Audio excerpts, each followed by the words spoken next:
सभी को जय मसीह की। फिर एक बार चैनल पर आपका स्वागत करता हूं। मेरा नाम है पास्टर दीपक और आज आपके बीच में एक बहुत ही इंटरेस्टिंग और बहुत ही महत्वपूर्ण वीडियो में आपके पास लेकर आया हूं।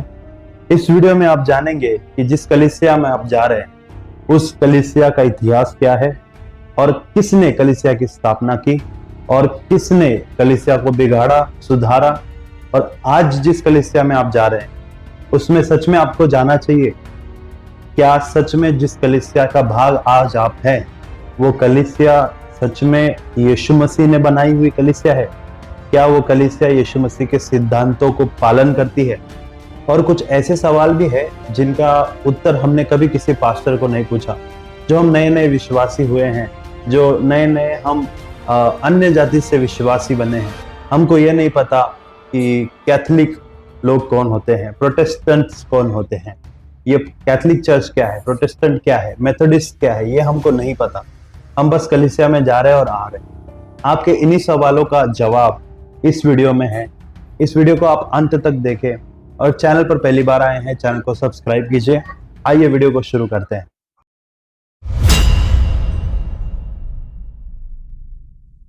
सच्ची कलीसिया क्या है?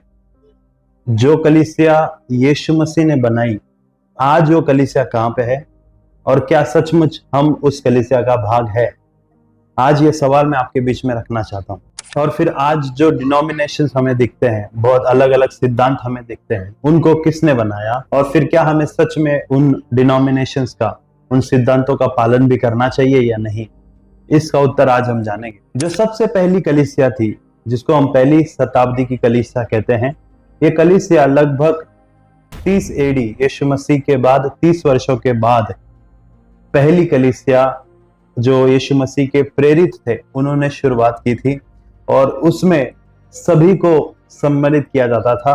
जो कोई यीशु मसीह पर विश्वास करे और जो बपतिस्मा ले, वो हर कोई इस कलीसिया का हिस्सा बन सकता था।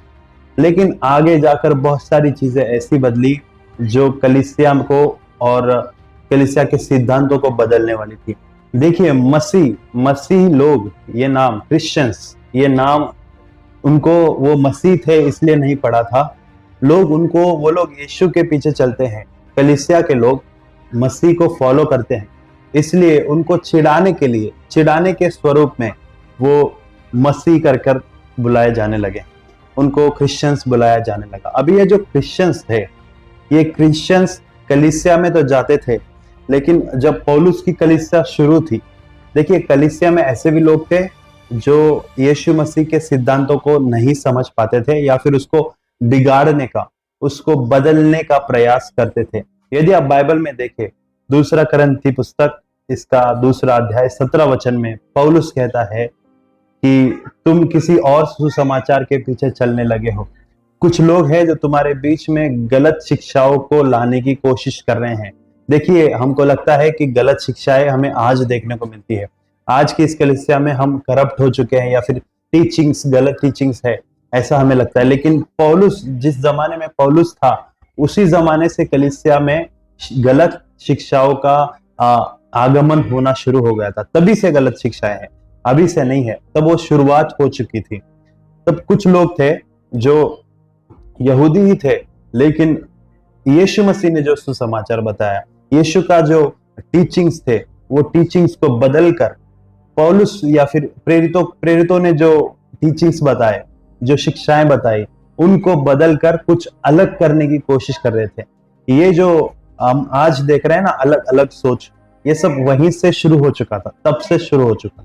उसी समय जो यहूदी लोग थे जिन्होंने यीशु मसीह को क्रूस पर चढ़ाया, जिन्होंने प्रेरितों को अलग अलग तरीकों से सजाएं दी, जिन्होंने ये क्रिश्चियनिटी को, मसीहत को रोकने की बहुत कोशिश करी, जिन्होंने राजा के सामने यीशु मसीह को लाकर खड़ा किया कि इसको आप सूली पर चढ़ाओ, यही यहूदी लोग कम से कम मुझे लगता है यीशु मसीह के बाद 30 एडी के से लेकर 64 एडी तक उन्होंने कलीसिया को बहुत सताया। उन्होंने लोगों को मारा। वो जो यीशु मसीह पर, जो सच्ची कलीसिया थी, जो यीशु मसीह को फॉलो करते थे, ऐसे लोगों को उन्होंने मारा, जिंदा लोगों को खत्म कर दिया। ऐसा बहुत सारा सताव यहूदी लोग उस समय करते थे। In the book of Acts, it's very clear who the main persecutors of Christianity were. I mean, they persecuted Christ, they killed him, they nailed him to the cross, and they murdered him. And so that carried on in the book of Acts. And as you go through the book of Acts, you can't miss it in every single chapter pretty much. That the Jews were stirring up the Gentiles to try to wreak havoc against the church. अब हम story को थोड़ा आगे बढ़ाते हैं। जैसे मैंने कहा कि 64 एडी तक यहूदी लोगों ने कलीसिया को बहुत सताया। 64 एडी के बाद जो रोमी सरकार थी वो मसीह लोगों से डरने लगी, मतलब मसीह लोगों की तादाद इतनी बढ़ने लगी कि रोमी सरकार को लगने लगा कि इससे हमें अभी डरने की जरूरत है। तो उन्होंने भी जो कलीसिया है, कलीसिया का जो यीशु मसीह के ऊपर भरोसा रखते हैं, उनका सताव करना शुरू कर दिया। The Roman Empire's persecution on Christianity began, I believe, mainly with Nero. And Nero was like one of the main persecutors that you read about in history, hated Christians. He did terrible things to Christians, even lighting his garden with the martyrs of the saints. He lit the city of Rome on fire and blamed it on the Christians so that they would be blamed for it. Nero was a twisted reprobate that there's just things that I can't talk about in a family documentary, but he did a lot of terrible things, and it wasn't just him. I mean, Caligula, he was a persecutor also, and they were literally feeding Christians to the lions and having them fight against wild beasts in totally unfair situations as entertainment for the Roman Empire. अब जो सताव मसीहों पर हो रहा था वो 64 AD से लगभग 312 एडी तक कंटिन्यूसली चलते रहा। रोमी सरकार उन पर करती रही और बहुत सालों तक सताव करने के बावजूद भी जो मसीह लोग थे उन पर वो विजय नहीं मिला पा रहे थे, उनको वो कंट्रोल नहीं कर पा रहे थे, उनकी शिक्षाओं को तक रोक नहीं पा रहे थे। तब वहां पर एक एम्परर था, रोमी साम्राज्य का एक सम्राट था, जिसने एक शक्ल लड़ाई। उसको लगा कि मैं मसीह लोगों को रोक नहीं पा रहा हूं, तो उसने ये सोचा कि मैं इनको रोक तो नहीं सकता, लेकिन मैं इनको डाइवर्ट तो कर सकता हूं। उसने क्या किया? उसने ये किया कि रोमी साम्राज्य में मसीहत को एक धर्म के रूप में स्वीकार किया, और जैसे उनका धर्म था उस समय पर उनके अपने भी भगवान थे, उनके देवी देवताएं थे, तो उसने जो मसीहत थी उसको इसके साथ मिक्स कर दिया। उसने जैसे उसके देवी देवताओं को पूजा जाता था, मूर्ति पूजा होती थी उनकी, उसी तरीके से उसने यीशु मसीह को, मेरी को जो यीशु मसीह की माँ थी, उनको पूजना। आज इसलिए आप देख सकते हैं कैंडल जलाना, वो एक लोटा है जो वो लोग करते हैं, कैथलिक लोग धूप को वो लोग जलाते हैं, वो सारी चीजें वो लोग करते हैं। तो वो सारी चीजें ये रोमी जो इतिहास है, उनके जो भगवान है, उनके तौर तरीकों में ये सब होता था। तो उसी तौर तरीकों को उसने इसके साथ मिक्स कर दिया, और फिर बहुत सारे मीटिंग्स हुए, बड़े बड़े मीटिंग्स हुए उस समय पर, जो ऑलरेडी जो शिक्षा को बदलना चाहते थे, ऐसे लोग इसके कॉन्स्टेंटीन के मीटिंग में गए। बहुत बड़ा मीटिंग था, उन्होंने विश्वासी लोगों को बुलाया, लेकिन जो सच्चे विश्वासी थे, जो यीशु मसीह पर विश्वास करते थे, उनमें से कोई भी इस मीटिंग में नहीं गया। उस मीटिंग में हुआ ये कि इन्होंने मर्ज कर दिया, सबको मिक्स कर दिया, और उन्होंने कहा कि एक ही चर्च होगा, वो होगा कैथलिक यूनिवर्सल चर्च। अभी जो कैथलिक, मतलब कैथलिक इस शब्द का नाम ही यूनिवर्सल होता है, तो Roman Catholic church, Roman universal church, वो सारे क्रिश्चियंस को एक करना चाहते थे, सारी मसीहत को एक करना चाहते थे उनके हिसाब से, उनकी शिक्षाओं के हिसाब से। अब ये कॉन्स्टेंटीन एक राजा था, एम्परर था, और वो इस चीज को अपने फायदे के लिए, उसके राज्य के फायदे के लिए इस्तेमाल करना चाहता था, जैसा उसको इजी पड़े उस चीज को इम्प्लीमेंट करना चाहता था। Constantine, he wanted to use Christianity, Christianity so-called, as his way to maintain control over the Roman Empire. The Catholic Church began its official existence in 313 AD with Constantine calling a council of Christian leaders in his realm. He didn't want there to be any bickering or fighting amongst Christians. He wanted all Christians to be united as a political force that would just help him come to power, maintain power. So it was in his political best interest that they don't fight amongst themselves, that they coalesce and be a force that he could use to further his agenda of taking over the whole Roman Empire for himself and having all that power. So he called a council together and said that basically they were going to hash out their differences and all come together and agree on things. So he formed that official church structure that would later become the Roman Catholic Church. Constantine had pulled together and sanctioned a meeting of churches, and as a result of that, Catholicism was invented. Catholicism meaning universal. Well, the Catholic Church formed based on Constantine. He was what we would consider today in sociological history, he was the first converted emperor of Rome to accept Christianity. Now, whether he understood it, unknown. Whether he embraced it, unknown. There's a lot of myths out there, there's a lot of truth out there. But what you have to do, go back and understand about Catholicism is, without Constantine, there is no Catholicism. What happened with the organization of Catholicism was it broke away from the true lineage of churches. And they organized a man-made structure which became quite powerful throughout the Middle Ages, and we know as Catholicism today, and then eventually the Protestants. Look at the origins of the Roman Catholic Church. What you have is pagan Romans being converted to Christianity, many times against their will, as Christianity became the official religion of the Roman Empire in the 4th century. So you have a marriage of paganism and Christianity because you're bringing in all these pagans. A lot of them aren't even really becoming a Christian because they want to. They're just doing it because it's now the official religion, they have to. So they bring in all kinds of pagan ideas, and then that mixes with Christianity. So that's where you get a lot of the hocus pocus elements of the Roman Catholic Church, is from all these pagans that came in when it became the official religion of the Roman Empire. और फिर लेकिन जो सचमुच जो real कलीसिया थी वो तो बिल्कुल अलग ही थी। वो सिर्फ यीशु मसीह के शिक्षाओं को मानती थी।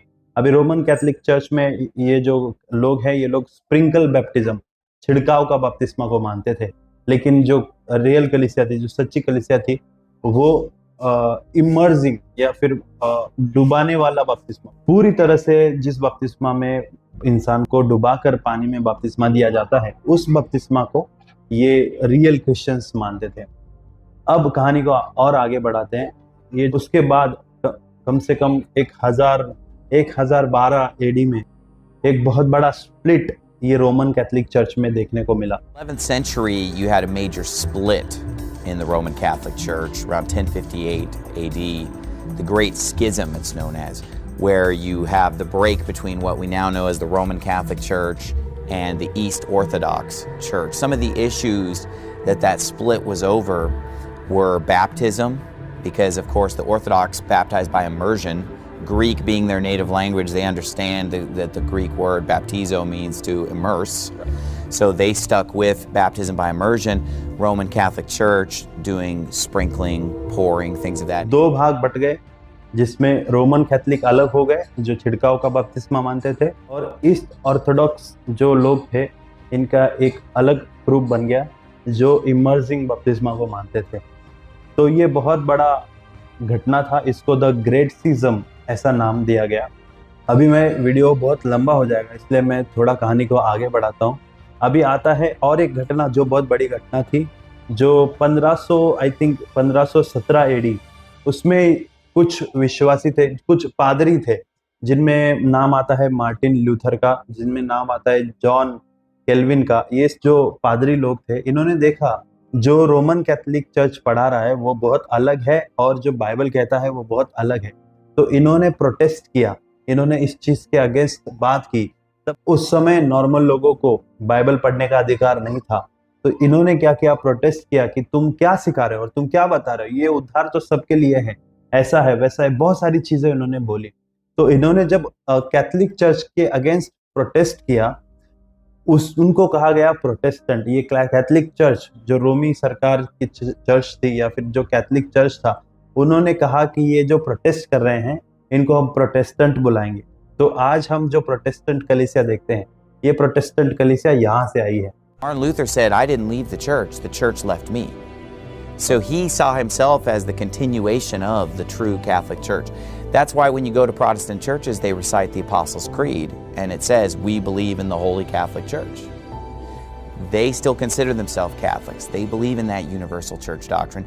They believe that they are the one true church, and they just see themselves as continuing the true Catholic tradition, and that Roman Catholics have apostatized. Okay, so they're not against being Catholic, they're just against being Roman Catholic. So you have Orthodox Catholics, Protestant Catholics. Now your average Protestant today would say, well, I'm not Catholic, I'm Protestant. But I'm saying when you talk to the scholars, the theologians, the pastors, they will say, well, yes, we are Catholic.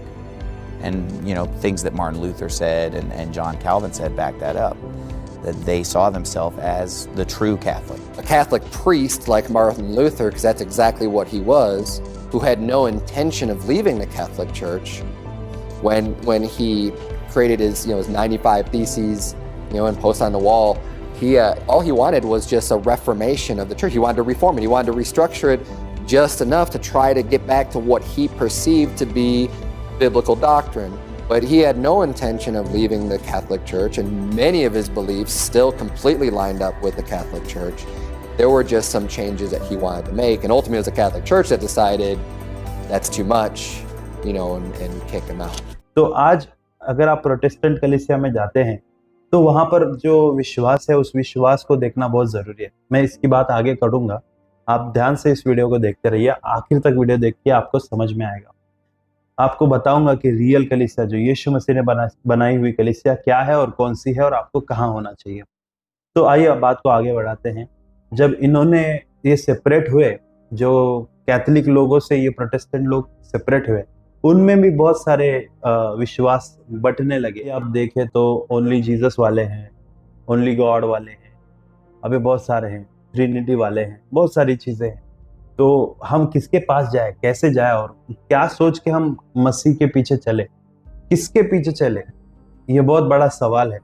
क्या हम Catholic है, क्या हम Protestant है, क्या हम Methodist है, क्या हम ऑर्थोडॉक्स है, हम है क्या, हम है कौन, ये सवाल पूछना बहुत ज़रूरी है। इसी का उत्तर आज मैं आपको दूंगा। तो इसमें बहुत सारे आगे अगर स्टोरी को बढ़ाए तो बहुत सारी चीज़ें होने लगी। फिर अभी 19वीं सदी में भी लोग और अलग अलग विश्वास को लाने लगे, पवित्र आत्मा के विषय में और बाइबल के विषय में और ट्रिनिटी के विषय में। देखिए, जो सच्चे विश्वासी थे, जो यीशु मसीह पर विश्वास करते थे और जो बपतिस्मा में मानते थे, वो कभी बदले ही नहीं। The Paulicians were an interesting group that found their way and kind of found a home in Armenia. They were a fascinating group, and I use the word fascinating because I can't find a better word for them. They were Christians, but I would call them fundamental Christians. And so when you talk about them, they were intellectuals, they were intelligent, they weren't in any way, shape, or form ignorant, they were just fascinated by the New Testament. Now, in some circles, they've been called anti-Semitic. I do not believe that that was their case. I just don't think they followed or wanted to follow some of the Old Testament teaching and some of the, let's call it, Israelite ways of doing things. They are a group that's very early in the medieval period, who are reputed to have been practicing believers' baptism. This is one of the groups that people who will say that there's a continuous thread of Baptist practice all through Christian history. They'll cite groups like this of saying that the idea of believers' baptism kept going in the church after that kind of 4th and 5th century turning away from believers' baptism. From what I've read, is that they did undergo a lot of persecution, from other denominations, from the Catholic Church, from areas like that, and they seem to have a pretty strong hold on biblical concepts, real similar to what I was just explaining as far as what a Baptist is. देखिए, I think मेरे हिसाब से जो सच्चे विश्वासी या फिर सच्ची कलीसिया वो होती है जो यीशु मसीह पर विश्वास करती है, यीशु ने बताई हुई बातों पर विश्वास करती है, बाइबल को मानती है और बपतिस्मा पानी में डूबकर लेती है, उस विश्वासी को या फिर उस कलीसिया को सच्ची कलीसिया बोला जा सकता है, क्योंकि यीशु मसीह परमेश्वर के वचन पे चलता था और यीशु मसीह ने डूबकर बपतिस्मा लिया था। ये सारी चीजें यीशु मसीह ने की थी।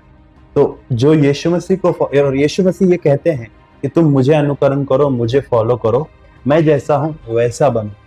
किसी डिनोमिनेशन या किसी प्रकार की कलीसिया के पीछे हमें नहीं चलना है, हमें पीछे चलना है तो यीशु मसीह के पीछे चलना है और हमें यीशु मसीह जैसा बनना है। आई होप आप ऐसी कलीसिया में हैं जो यीशु मसीह के पीछे चलती है और परमेश्वर के वचनों के बुनियादी सिद्धांतों को मानती है। अगर आप ऐसी कलीसिया में हैं तो परमेश्वर आपको आशीषित करे। वीडियो पर पहली बार आए हैं तो लाइक करें, सब्सक्राइब करें, वीडियो को शेयर करें। बहुत बहुत धन्यवाद।